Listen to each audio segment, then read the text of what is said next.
You're still watching Breaking Today from Switch TV. Former Ethics and Anti-Corruption Chair Professor PLO Lumumba has rubbished off the daily briefings by the Ministry of Health on the coronavirus updates, preferring a weekly update instead. He has called out on the government to also step up its fight against corruption.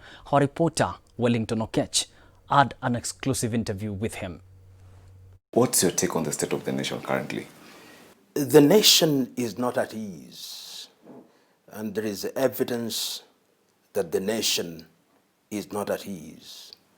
The nation has not been at ease since COVID-19 was declared a pandemic. But the uneasiness of the nation is compounded by the very toxic politics. I, like all Kenyans, recently witnessed the arrest of senators, and I asked myself, these are Kenyans, these are lawmakers. If they have committed any offense known to law, why do you arrest them at an ungodly hour and do so in a manner that is clearly designed to humiliate them? And once they are arrested, the charges that are then preferred against them are so minuscule that you wonder what the drama was all about. So, or do you think the executive is trying to undermine the other arms of the government? Perhaps the word undermine is not the word that I would myself use. What I see is a lack of collaborative effort. The entire system of government that is contemplated and prescribed under our Constitution is designed to work seamlessly. And I'll give you a few examples.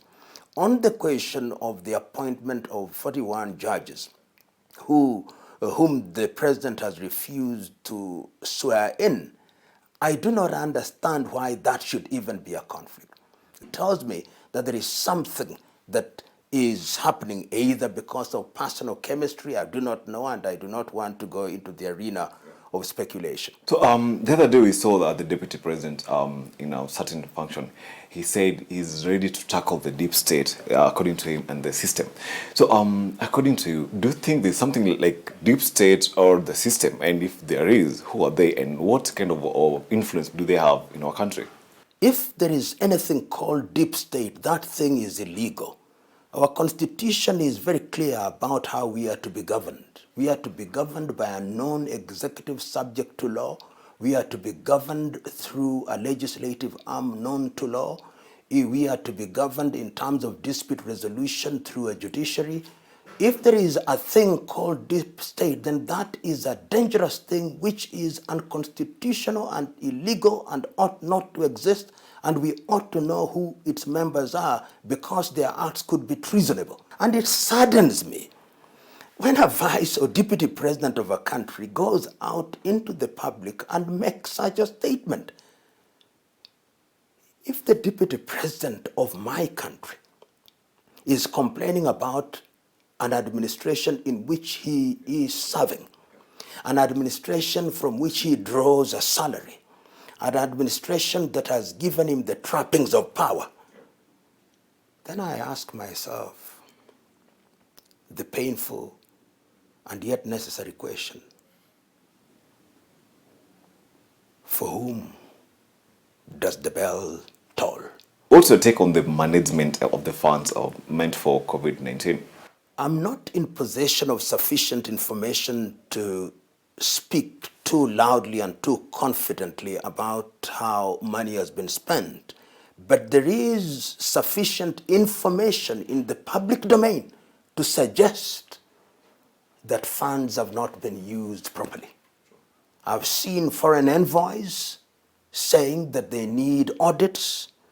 I've seen the minister, for the time being, in charge of health, we now call them cabinet secretary. How I wish they were just called ministers.